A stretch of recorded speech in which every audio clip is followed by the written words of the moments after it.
Hey, it's Phoenix back again with another ultra latest releases. Today is July 25th, 2023. Let's get right into it. Starting off with Batman the Brave and the Bold #2 by Tom King, Mitch Gerads. I would say definitely read. It's an anthology. Weirdly enough, because they had Batman Urban Legends and they took that away, but they made this, which is basically the same thing. But I will say it's darker and some crazy stuff happening. So I would say read that.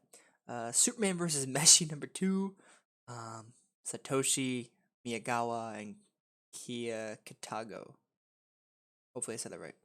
Um, I would say definitely read these. They're relatively short. I think like 30 pages, right, per chapter. Um, and they're fun. And it's a different style, manga if you're new to it. It's black and white. It's right to left, so you'll get used to it. And they're just different, like totally culturally everything. So it's fun seeing a Japanese writer artist take their spin on the DC universe.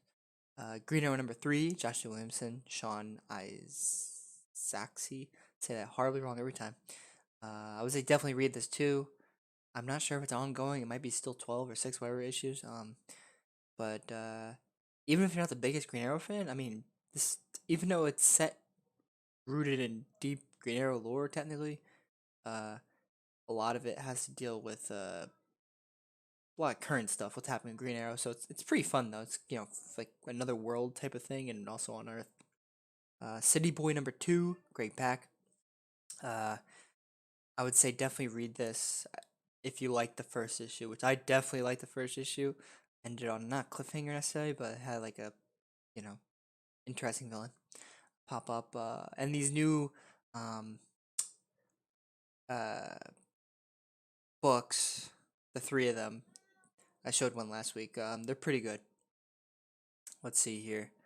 The Riddler, Year One, #5. Uh, for now, I'm just gonna say skip. Might read these when they're done. It's just I don't have a lot of faith in Paul Dano because I don't know him as a writer. So it's one of those situations. Tim Drake, Robin #10. Never really cared for this type of book. I like Tim Drake, but it's just not my type of book. I tried the first issue; it's just not for me. Megan Fitzmartin is not a bad writer.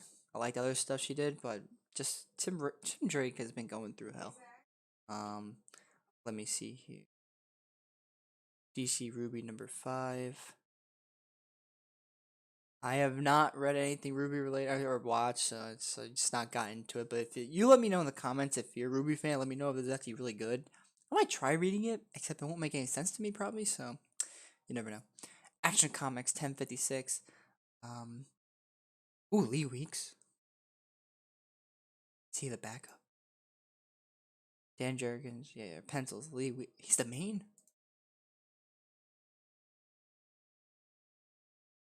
No, he must be the backup. He's the backup. Well, Jurgens, holy crap! I would say definitely read that issue. The backup is probably one of the best backups. Let's see. Batman: The Adventures Continue, Season 3, #6. Paul Dini, Ty Templeton. If you love the Batman, animated series, you would probably still be reading this stuff because it's literally the same writer. Detective Comics #1073. I know it says Simon Spurrier and Ivan Reyes, but those are the backups, I think, still. Because Ram V and Reyes are the. I can't just click it. What am I doing? Yeah, Ivan Reyes is pencils for Ram V. I think. I think I'm wrong. Oh well. Um, it tells me. It says it right here. Usually, if you see the word, yeah, V and Reyes, yeah, that's how you should go by. Because what it tells you on here is technically backwards. Harley Quinn. Oh yeah, what was Detective Comics? I would say definitely keep reading because it's almost over his big arc with those werewolf villains, the Orgums, the whatever they're called. I think it ends in 1075 or 1076, whenever that comes out. Harley Quinn #31, Teeny Howard, Sweeney Boo. If you're a really big Harley Quinn fan, you probably were still reading this incarnation of Harley Quinn. Surprisingly, she has like a lot of issues in every version of her book series. So they must be selling. So I would definitely say it's probably an okay book. Um, if they're willing to keep putting these books out. That's how I see it because if a book was truly not like good, I believe the majority of people would have, would show the same type of sense to it. Fables 159, Bill Willingham, and Mark Buckingham, or Buckingham. They're all hams. Uh, well, if you're a Fables fan from the beginning, I mean, I guess you would still be reading this because I can't really say, but I'm definitely gonna say for Fables readers, you read this like it's your religion because each issue, because what is it? They went on hiatus and now they came back or something like that. And here's all the oldies, which I will say I always recommend. It gives you a different perspective of a different era of DC that you might get into, might collect, who knows. Tales of the Teen Titans number 76, The Brave and the Bold number 71, Warlord number 8, DC Challenge number 8, and The Flash 220. I would say overall, let's see, Batman Brave and the Bold number 2, read. Superman vs. Messi number 2, read.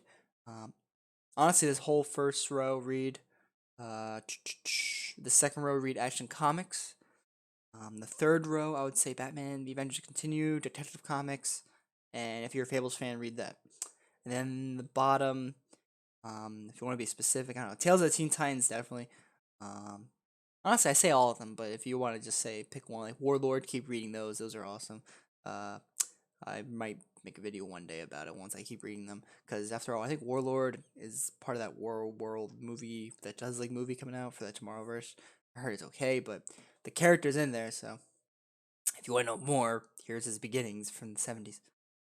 But yeah, overall, not the worst week. I'm happy there's more of this manga stuff. That's pretty fun. But yeah, I hope you like, and see you guys next week for another Ultra Latest releases. Have a good one.